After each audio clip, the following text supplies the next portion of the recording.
What's going on, people? Welcome to Live Palace News. As you can see from the title, the UEFA Conference League squad for the league phase has been revealed. However, there is a couple of players that's missing from the list, so we're going to go through that. And also a structural change at the football club in terms of hiring at the top level, which is much needed. Me and Patrick will be discussing that. So yeah, it should be a good one. As always, even if you're watching on replay, hit the like button if you do enjoy the stream. Let's see if we can hit over 200 likes at least. And most importantly, get involved in the live comment section and the comment section down below if you're watching it on replay. Patrick, how you doing, man? Are you enjoying the international break? Yeah. I'll probably do less content because I get more of a break from the content. But no, I don't have a problem with the break. I like international football to a point. It depends to a point. But yeah, I'm good.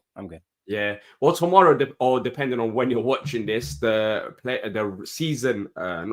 transfer window ratings will be dropping, which is an hour-long worth of content. We went through each individual rating as well as our general thoughts on the whole transfer window. So make sure to check that out. Even though it's an international break and a lot of content creators do struggle during this period, we've been busy.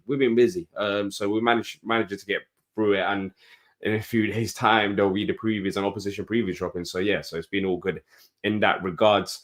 But yeah, Turkey won today. Happy with that. When are the US men's national team playing? I just realized they're wearing the kit. International break. Okay, so yeah, all right. That's why I'm wearing it. But two, we're playing friendly because we already qualified for the World Cup. We're the host nation, so handle that. And you got Spain on Sunday, bro. So talk to me Monday. Yeah. Well, you ignore today? What? You want to ignore today? See, I'm not scared to disagree with you, unlike others. Are you scared to? Here we go. Check the group chat to YouTube again. I like it. Always. Yeah. But what's it called? What? You ignored today's result? No, listen, 3-2. Good. Congratulations, big win for Turkey. I'm happy for you, man. I'm happy for you. Thank you. Big win. Let's get into this. UEFA Conference League squad league phase reveal. Of course, it's the first one in our history. The big news really is that Cheick Doucouré is not included in the squad. Hamada also not included, which is not as much of a shock.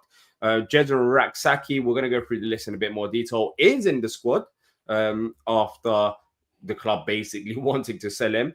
And also, Chadi Riyad also made the inclusion as well. So there's an A-list squad as well as a B-list squad as well. And we'll go through that. But let's talk about the players involved first and foremost. The new signings are all there, Patrick. But Cheick Doucouré, let's start off with him. He's not included. Are you surprised about that? No, D, just scroll up to the top. I'm going to explain how it works because the reason I think he didn't make it is pretty simple. That's how I'll explain it. Down the bottom part, how it works, right? So you get a 25-man A-list. 8 places have to be reserved for homegrown players. So people are locally trained in England, basically. So when you go to list, you'll see that. And then obviously there are also 4 what we call homegrown or club trained. So that would be Klein. I'm trying to think. Just go back to the list again. We'll go through the. I'll go back to the list out. Klein, Mitchell, Raksaki. Exactly. So those are there. So if you don't have the list, if you don't have those 4 players, then they cut your list from 25 to 22. So we're lucky. We actually have 25. If you go back to like yesterday, they were talking about the Champions League. Spurs only had 22 players on the list, and I think also Chelsea got 25. So. Forest also had 22 for the Europa League. So it really depends. We got lucky. To have 25 players actually works out really well. Yeah, Doucouré doesn't make it, and we'll get into that in the reason why in a bit. But to get a 25-man list is pretty good. And again, that B list consists basically of all of our academy players. So like a Mofi Jemade, Zach Marsh, they could also get called up to play without having to be part of that list. So actually, we did really well. I mean, Doucouré, I think, is probably more injury-based, I'm going to say, because he's probably not ready to come back until the second part of the Conference League. But the fact that Riyad's on the list, I think, is a good thing because Riyad might come back before Cheick. But that doesn't mean Cheick can't play in the Premier League. So, by the way, if he comes back in December, he can still play in the Premier League. So that would be good. So, yeah, I agree with you as well. I think Doucouré is not included because I don't think he'll be match fit ready for the Conference League phase stage. Chadi Riyad we're expecting him to be back maybe early October-ish. I don't know about match fitness, but he's basically there and abouts. Whereas Doucouré, we're not really as sure. So, Decore, and he's been out for a while as well. Both of them, to be fair, have been out for a while. And maybe when it comes to defense, we need more centre backs than we need midfielders because of the versatility that some of even our new signings. Exactly. Yep. So Decore will be back later. Even though he's back, let's say in November, he's not going to be ready to play games around November anyway. Exactly. So let's say maybe like New Year's time, best for Cheikh Decore. Jezra Raksaki. That's another one that caught my eye when you're looking at the list. He's club trained player. Do you think that plays a part into why he's included in the squad? Because he's been a player that clearly Glasner hasn't rated, or the club have made a decision, in my opinion, when we signed Romain Esse, but it's included in the 25-man squad for the league phase. Yeah, it's an interesting one. I don't know where he stands, but I will say, and I said it in our group chat, this is a chance for Jez to make things right for himself. Kind of off topic, anybody that follows social media saw that Malcolm Abui got released today by Blackpool, which is really sad. He just went there for like £1 million from Palace. His career is basically going to be over. I'm going to be guessing. And my point is that Raksaki, the similar ages, similar talent levels, really, when coming through the ranks. I think that Jez needs to take an opportunity now. He's in the squad. Hopefully, he'll get some matches in the later stages of there. He wouldn't play probably like in the earlier tough games, the Alkmaar or the Kiev game, but against Shelbourne or Cups, there's no reason why Jez shouldn't be able to play. So include that with some League Cup games maybe and the FA Cup. Listen, Jez got to take his opportunity. Prove the manager wrong. Go out there and prove that he can play. I'm shocked we didn't sell him, honestly. Between me and you and transfer, we didn't try and get something out of him, but he got an opportunity now. Take it and just go for it. Just take it. I was going to actually ask that. Do you genuinely feel like he has got an opportunity, or is it there just to add up numbers? Because Daniel's saying, I think we included Jez because we're short on numbers. Do you actually see Jez playing any of the Conference League games ahead of, let's say, the likes of Romain Esse, when we didn't want him at a football club? I know it's different with Ahamada, who didn't make the list at all, who can, I guess he's still part of the club and probably be able to, he'll probably be part of the Premier League squad when it gets announced, I think, over the weekend on Monday. I think it's different. I think, definitely the fact that he was a club trained does matter, but we could have named 24. I mean, didn't have to name him, I don't think. Again, it's a weird situation. I don't know the ins and outs. Honestly, I don't know. It'd be interesting to hear Glasner, if you ever gets asked a question about Raksaki at the next press conference. But if you're in the squad, to me, you have a chance. Do you know what I mean? So take the opportunity. But I don't know. That's a great question, Daniel. I don't know. I just think that he's in the squad. And you listen, man, Glass is pretty ruthless. He would have named Rob Holding in the squad if he had to. You know what I mean? So yeah, I don't know about that. I think we're taking it a bit too far about Rob Holding here. No, I said he wouldn't have named him. Ever been named in the squad. That's my point. He wouldn't have named him. That's my point. Oh yeah. Okay, I thought you said know what I mean? But he names Jez. So I'm saying the fact that he named him means that he's not totally in the out. Because let's be honest, when you're out with Glasgow, you're out. You're out. You don't get a second chance normally. So, but we'll see. Good question. I'm not sure. Ahamada not included.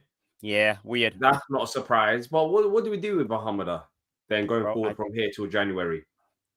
That might be Rob Holding 2.0. That might be bombed out to the under 21s. Is that harsh though? Because we haven't heard anything bad about Ahamada. No, he might be injured. Exactly, D. So he might be injured. I don't know. Maybe picked up an injury because I didn't even see him when they were doing even if he's injured, he's not included in the squad unless it's something long term. But I don't think it's an injury. I just think he's been X'd out.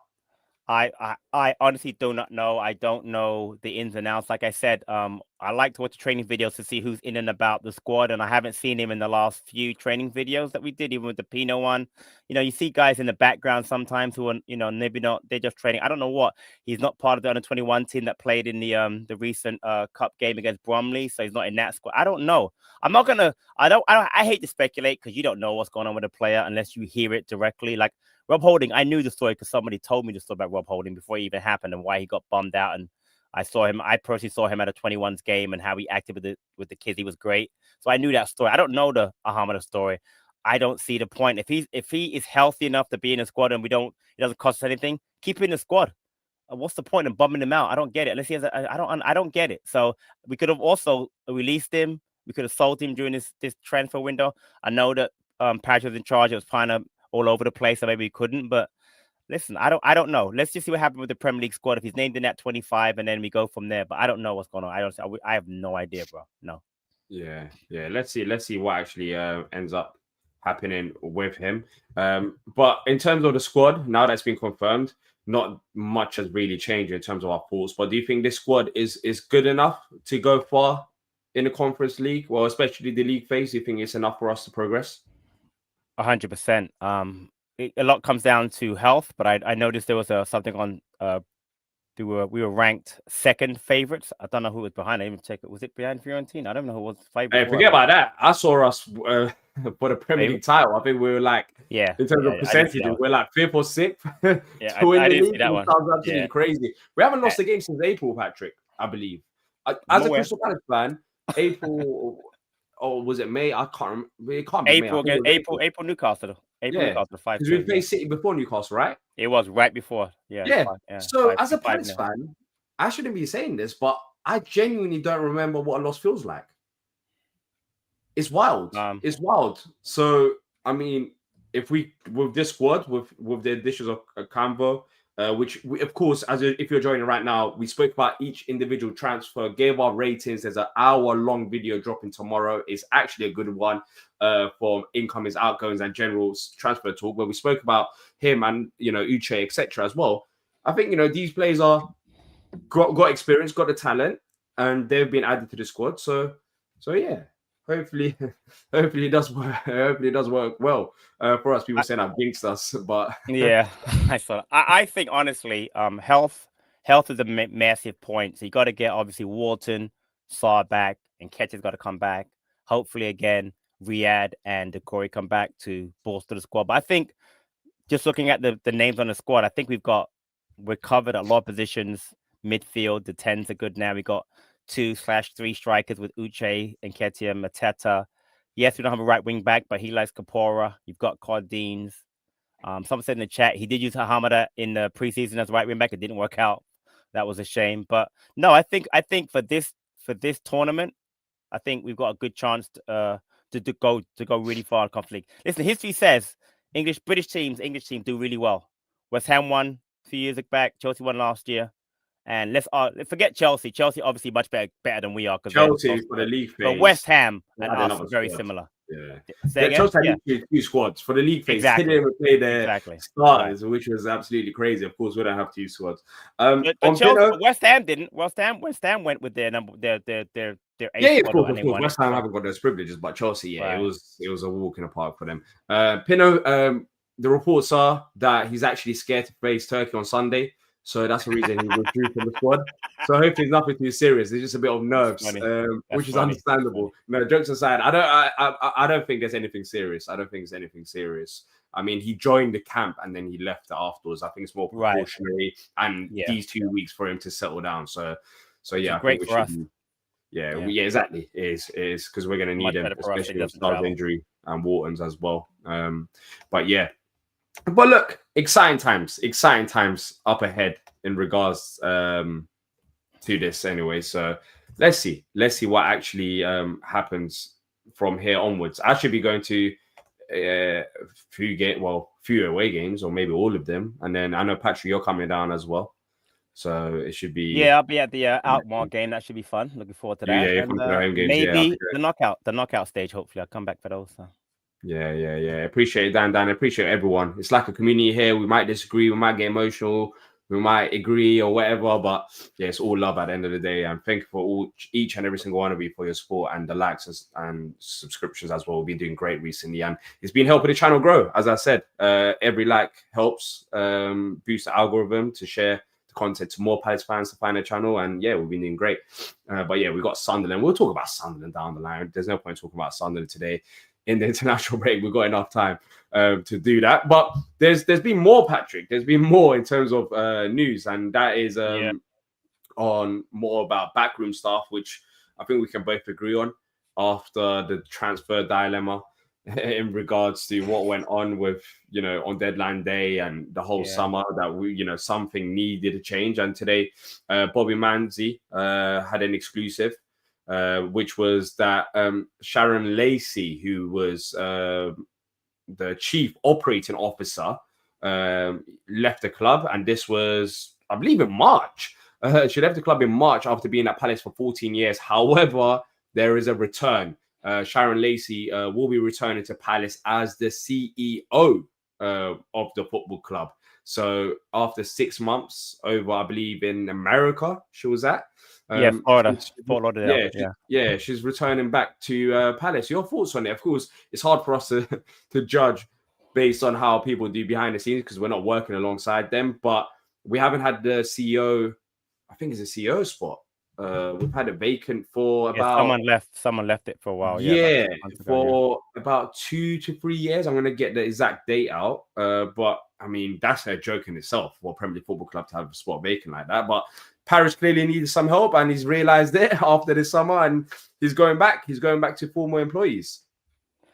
Yeah, Sharon Lacey's people who know Palace. She was around. She's been around for a long time. She did with ticketing in the past and behind the scenes merchandising, stuff like that. So she was a key factor. Actually, when she left, it was actually a pretty big deal behind the scenes that she had left. Having come back as a CEO is good because apparently all that work's being done by Parish. So Parish is doing the CEO stuff, the transfer stuff, and the other stuff. So Parish has been doing a lot of stuff he probably couldn't handle because he has too much for one person to do. So the fact that she's back, I think, is a very good thing. I'm actually surprised that she was only there. I mean, like someone said, she was in Fort Lauderdale. The weather in Fort Lauderdale is ridiculously nice. I'm shocked that she would actually come back. Money talks, obviously, man. Money talks. Money talks. And listen, we needed one. I think they also in that Article D. I think they Matt Hobbs been named the director of football, which is also massive.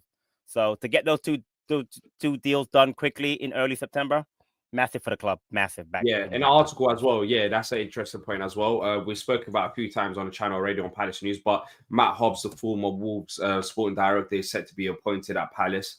So that's a good news as well, Patrick. And when we're looking at the bigger picture, of course, we don't know how Glasner feels and how he is. He probably enjoyed his holiday, which he needs maybe a few days off with his family. But in terms of trying to sell him a project and trying to keep him at a football club, the only way you can convince a manager of this caliber is if you make changes. Talk is cheap, saying that we won't do the same things going forward. Well, we did. Based on last summer to this summer, we went late once again. So maybe Matt Hobbs coming to the football club. I don't know how much of an impact Sharon Lacey will have, but it's still good steps going forward.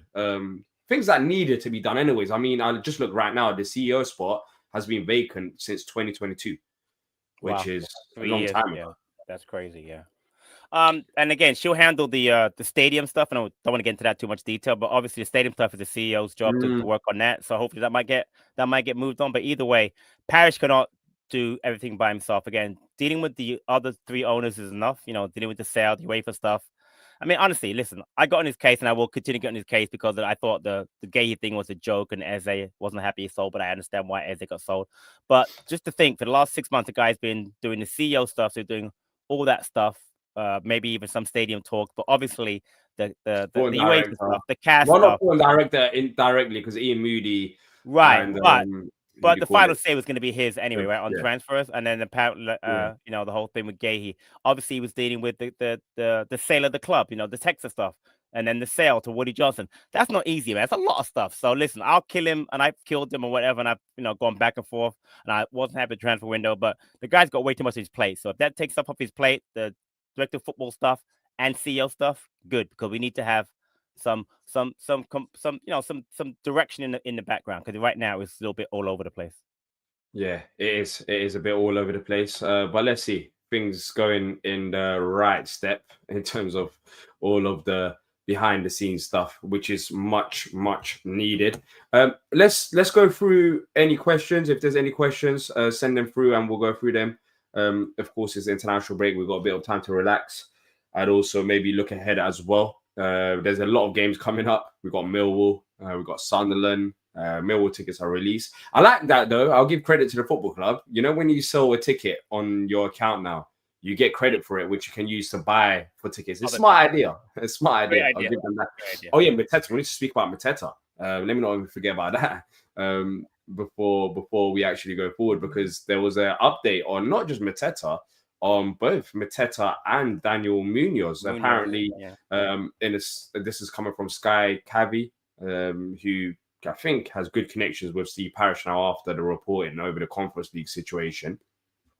He said that Palace had to turn down moves and opportunities for Mateta and Daniel Munoz late in the window, which we didn't really hear about, Patrick. But that's not much of a surprise when you're looking at Mateta's quality and the striker market. But yeah, that went under the radar. We didn't even know about it.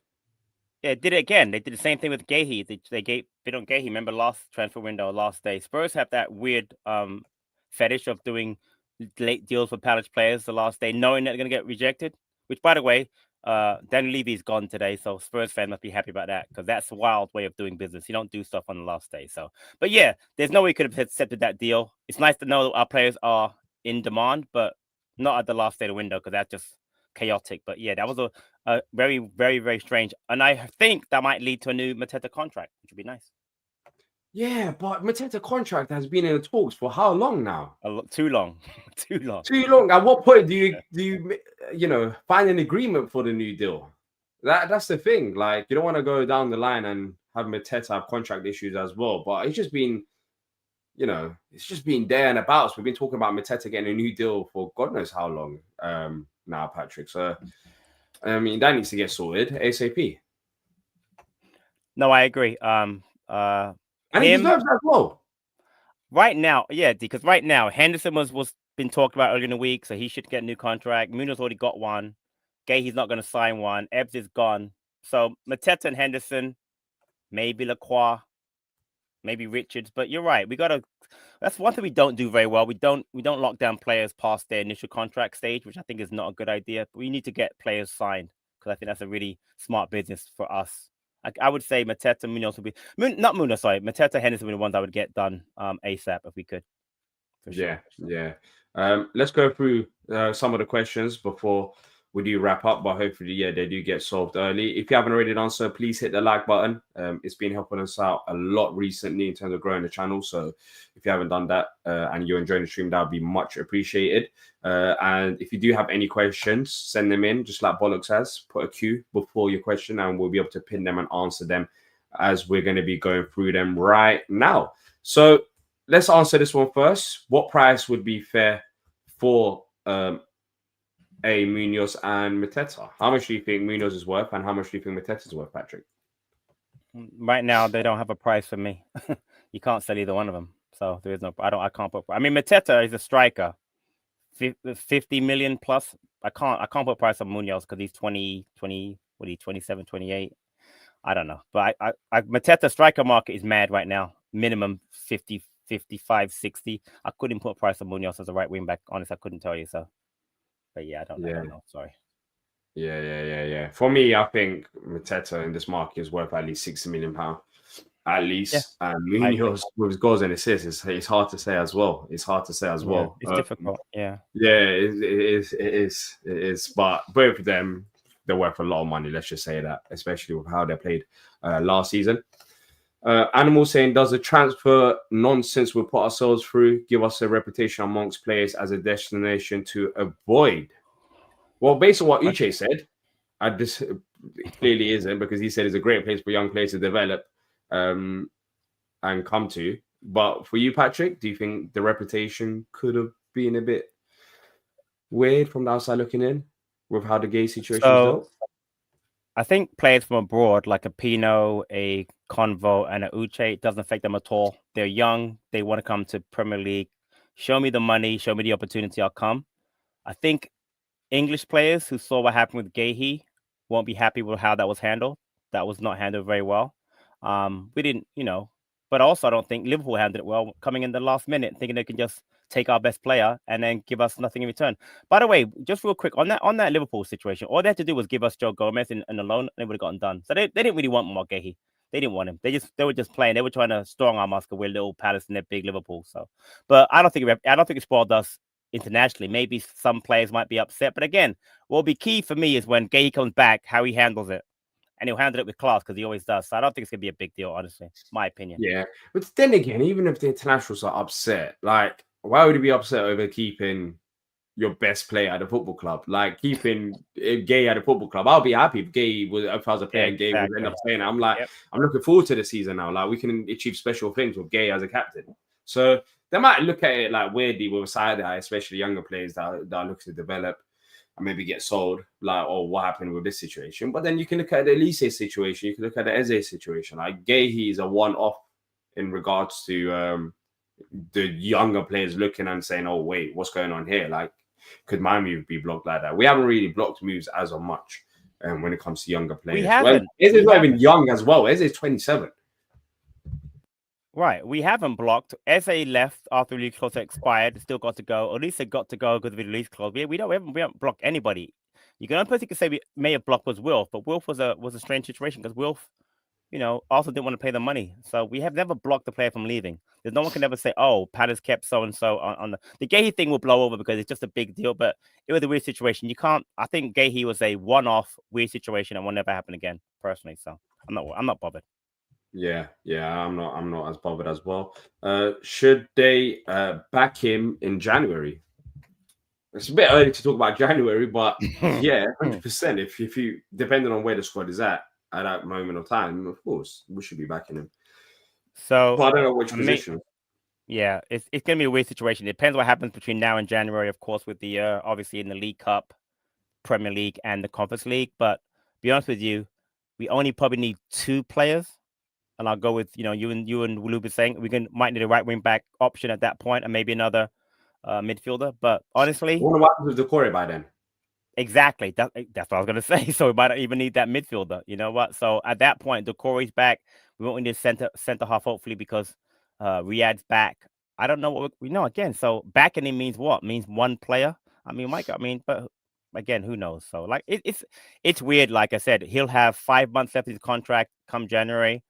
We're not going to spend big in January, that's for sure. It might be like we should have money left over because Uche was a loan deal with an obligation. So you say that, D, but what I've in the last few days I've been reading a lot, and I think that what happened is the deals we've done in the past we have backloaded, like the Munoz deal, the Wharton deal. So those deals are now coming to fruition now. So I don't think we have that much money, honestly, come January. I don't think there'll be anything there, so I doubt it. But we'll see.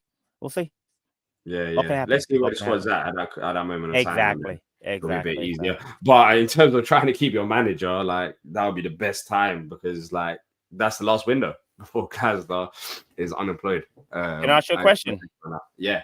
Do you really think he's going to stay? Honestly, in your heart of hearts, you think I don't think it's no chance he stays. So I'm not worried about it. I wouldn't say no chance. I think it depends on how the season goes. And I think it's very slim. No, I shouldn't say no chance. It's very, very slim chance. Yeah, it is slim. Because I don't think we're serious in this past window. But also depends on opportunities going ahead as well. I don't know, maybe he wants to take a break or not. But it seemed like he's settled at Palace. It does seem like he's settled at Palace. You say we're not. I disagree with that last statement. I don't know how strong you made it, but I don't think we weren't serious. I think we were too late in that window, but I think we definitely addressed what he wanted to address in that last window. Getting a forward, a centre back, the 10 replacement for. But it's late again, and that's no. I just said the timing was really, really poor. But I think as far as addressing what we needed, I think there's no doubt. Because the only player we didn't get was the player from the Austrian player, because he didn't want Gallagher, apparently. So, and he didn't want to come. Baumgartner. He didn't want to come. So we actually didn't miss out on anybody that he wanted. So I think from the window standpoint, you're right. We were 100% way too late. But as far as addressing the issues that he wanted, you can't say we didn't back him because we did. But it was way, way, way too late. I agree. And we kept Gahey. Or he kept Gahey. Or Parrish kept Gahey. Or whatever. So that was important too. Yeah, let's see. Alan's saying, what's up with Pino? So he withdrew from the Spanish squad. No, he's good. Yeah, it should be good. It's just, they said it's an ankle injury, but I'm assuming it's more precautionary because he actually joined the squad and then afterwards he agree. Away. So yeah, I think he should be good. And these 2 weeks is his time to find a place and settle down in London. Yeah. It's going to be crazy few months. Like the games are coming thick and fast. After Sunderland, we got Millwall, and we got West Ham, Liverpool, Conference League. So. And as I said in the group chat, the only bad thing is, well, not only bad thing, but with the internationals now, I looked at the dates. Kamada, Richards, Munoz, Lerma, and Benitez won't be back until Thursday, Friday at the earliest because of how late their games are. So that's not great. But hopefully Convo and at least Uche will be back a little bit earlier than that. But yeah, a lot of them are going to come back real late. So Sunderland's going to be tough on Saturday as far as, getting players, up to speed. I wonder how many players Sunderland have got an international duty as well. You know what? Great mind. I thought the same. I didn't look. They bought a lot of players, and I'm sure some of them. I'm sure they got like at least 6, 7. We have what 12, I think. So Yeah. Yeah. Great question. Yeah. I'll look see if I can figure it out. Let me see if I can look on that. Errol saying, would you support the sale takeover of the club next season? To who? You saw with Levy stepped down, which was quite a big shock. Just in terms of the sale and takeover, forget about that. But when do you realistically see Parish leaving the football club? When the main stand is built.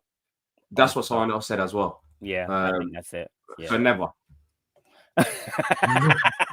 People put it that way. Yeah, I mean, honestly, I think that's the last. That's his coup de grace is the last thing, because I think winning the cup was something he never expected. So that's going to be, he'll take that legacy. Europe, beautiful. That's a bonus. But to me, it's always been about the main stand. Get it built, and I can leave.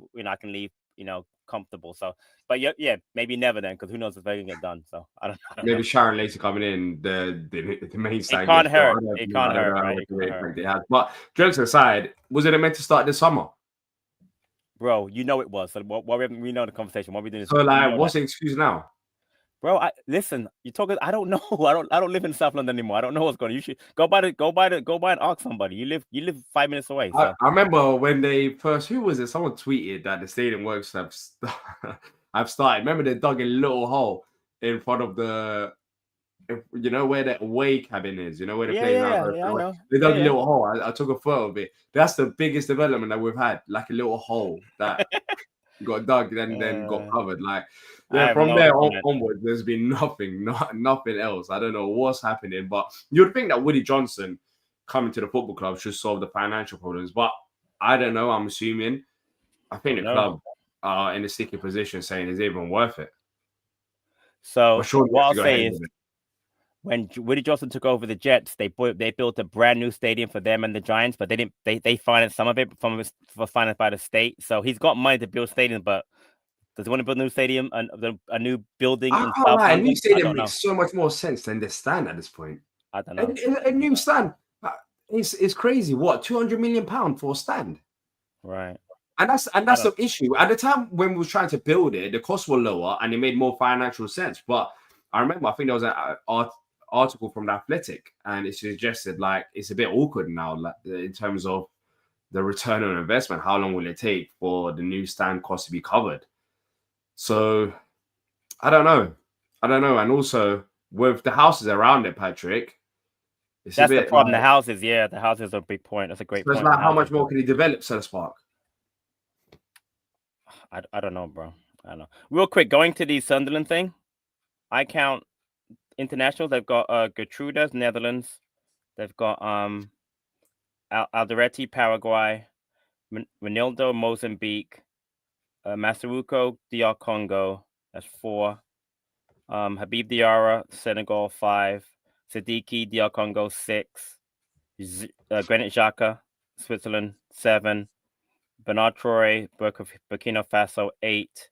Brian Broby, Netherlands, 9. Talbi, Morocco, 10. And Simona Dingra, 11. And Ahmad Abdullahi, Nigeria. They probably have the same amount we have. They're going to have like 12 players coming back too. So we're in the same situation, which is perfect. I love it. Perfect situation. Exactly. We have a lot. We have a lot. Exactly. The benefit. Yeah. So P even. Yeah. So yeah, let's see what happens in regards to that. Yeah, the rumor on the bill. I don't want to really discuss it because I think it's harsh if it's not true. I don't know. It's ridiculous. Yeah, you can't do that. Yeah. But yeah, I don't even want to really talk about it because it just sounds a bit. It sounds a bit wild. It's wild, and I don't. It's still. This is what I'll say about it, D. Because I used to watch him when I would go to the matches or under 21s. He looks like a player who is very talented, but has a work ethic issue. He also doesn't ever seem very happy when he plays football. I don't know what it is. So I think he just has a lot of talent and he wasted it. I don't care about any other rumors going on. I just think it's an issue of he just didn't take advantage of your talent that he had. And as Lou said in our group chat, Steve Bruce ain't going for that. You got to work hard and you got to earn your place. And the kids had listen. That wasn't his first loan, but he had like 4 loans. None of them worked out. It's not like he had like 4 loans, and everywhere he went, he hardly played. So the fact that his contract got cancelled is crazy. Mad. It's not like he wouldn't have been. When did he sign it? Like 2 months ago, a month ago. Right, and they gave him 2 years plus an option for a third. So it's not like, you know what I mean? It's like, Yeah, so that they've doesn't even canceled a happen. whole 2 year. Yeah, it's crazy, bro. So I don't know, but I don't want to. The rumors, I don't. No one knows what's going on with him. Like I said, well, from what I see, it looks like he just wasted talent. But I don't know what's going on off the field with that kid. I feel bad for him, man, because the kid is 20-something years old, bro. I mean, that is such a shame, such a shame. So Yeah, it is. It is.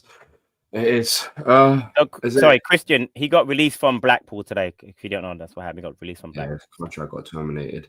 Yeah. Let's go through more questions. Anytime we can say Parish, only time we can say Parish did was getting 5 players in and all permanent. So I guess talking about the recent window. Yeah, that's true. Because those loans are one's going to be a loan with the option, not obligation to buy. So you're right. 5 permanent players. That's decent, right?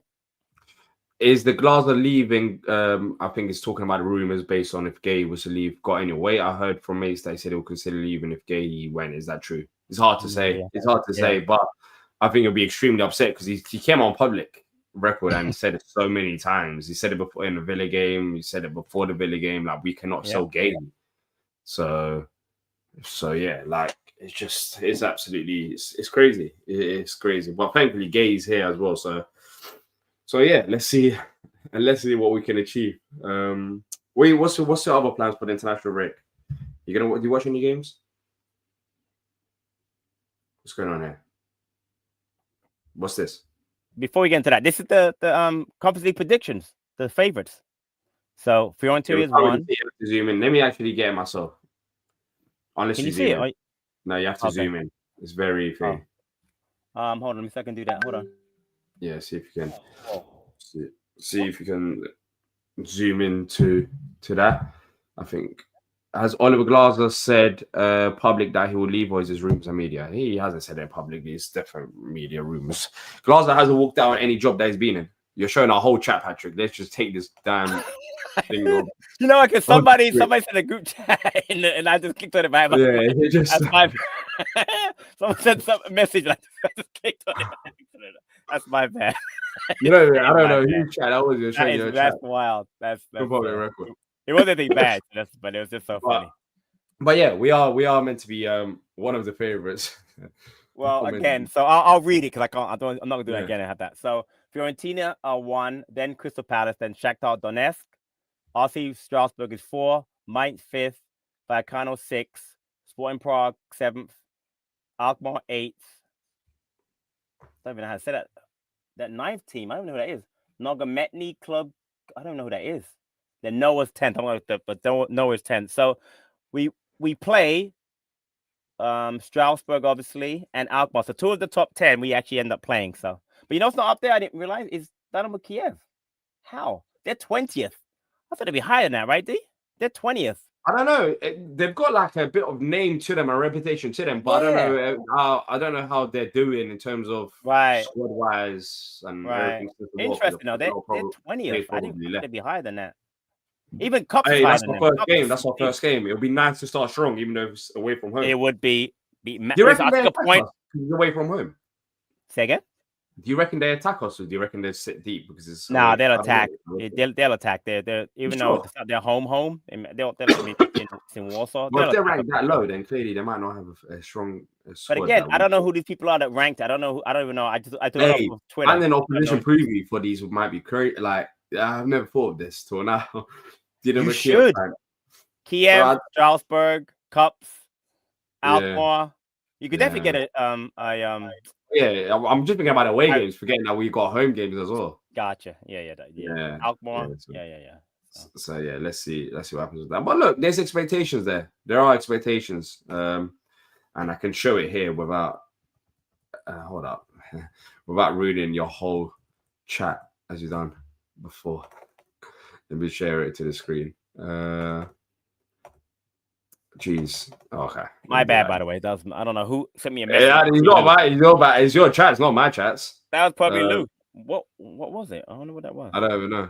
Well, if it's Lou, he just spouts nonsense anyway, so there's nothing. It was my nephew. He's a Spurs fan. I was about Daniel Levy. I just realized now. Okay. My nephew's a Tottenham fan. Yeah. So yeah, can you see a bit better now, or is it still? I mean, I can see it fine before. You can, so you tell me. Ask the chat if they can see it properly. The chat, it's fine. Yeah, let us know in the chat if you can see it properly. But yeah, you can see we're second, which doesn't feel right. I know. I'd rather be like around 8th. We got where's Shelbourne? They're not even on the list. So, no, they're 25th. That's a bit of a surprise. They're higher than Shamrock Rovers. I don't know. I haven't watched Shelbourne before. So let's do it real quick. So we play according to this, we don't know. I don't know who did this, but we play the. Let me get it on my phone because I can't really see it from what you had. Let me see if I get my phone. We play the team that is ranked 4th, right? And 8th. Yeah, Strasbourg, and that's away from home as well. 16th, 20th, 25th, and 28th. That's not bad. That's not bad. Like I said, 4 wins and a draw, we're good. Right? 4 wins and a draw. Yeah. Kiev, we got away from home. We got Shelbourne away from home. We got Larnaca at home. We got Alkmaar at home. Strasbourg, right. And who else? Away. And always the Coops, yeah. 16. Cups. Yeah, Cups, yeah. They're 16th. So yeah, it's fair. Look, 3-3 on each side. But Strasbourg is going to be the big test. It's going to be a big test for us because they are a good side. They're well coached as well. Hey, bro. Where is Louis? Check it out. Ooh. Oh, Devaney just scored. Ooh, Devaney just scored. Let's take some receipts on Justin. Isn't Lou the guy that knows ball? But he said that. No, we're not doing that. No, we're not doing that. Just that he doesn't rate him. He doesn't rate him as highly as I do. Does he even think he's a Premier League quality footballer? By the way, you know he's playing left wing back today. Left wing, the 3-5-2. Left wing back. Left wing back is playing in the 3-5-2. So you're telling me Mitchell's counting his days? No. He just scored as well. That's the backup. That's good for him, man. He just scored, bro, against Luxembourg away. That is awesome. Yeah. I'm happy for that kid. Yeah, that's good. That's nice good for him. One. That's a nice one. That's nice. As long as these players don't get injured. Exactly. Don't get injured. Score goals, win, and don't come back injury free. Jeez, Germany are losing 2-0. I saw the first goal. Is the second goal now? Yes, Slovakia, away. You know what? If you look at that team not that good. The Germany team's not that good, honestly, because they got a lot of injuries. If you look at that team, I'll find it. Yeah, they got Goretzka. Yeah, actually, it's not. It's actually not. It's not that, bro. It's not that good of a team. I went through the lineup, bro. Seriously, the goalkeeper, but still Baumann, losing 2-0. Middlestat, Tar, Rudiger, Collins. Collins is young. Kimmich and Stiller at young. Goretzka, Gnabry still playing. Don't know how. And Voltamata, the new Newcastle guy striker, bro. That team is not that good. I'm sorry. No disrespect to Germany, but that's not a great team. So yeah, it's not a great team. Hold it out. When are England playing? Saturday, I think. Oh, is it Saturday? Tough game, bro. Really hard game. Who have England got? Andorra. Andorra at home. Andorra at home. Let's see what actually happens with that. But look, people, we're going to wrap up now. If you've enjoyed it, drop a like, subscribe as well. Most importantly, let us know your thoughts in the comment section down below. Tomorrow, there'll be an hour-long episode getting a deep dive into each individual transfer and our ratings, as well as just a general transfer window chat. So make sure to check that out around 4 p.m. UK time. Thank you to Patrick and each and every single one of you that's joined us live. And until next time, up the Palace. Up the Palace.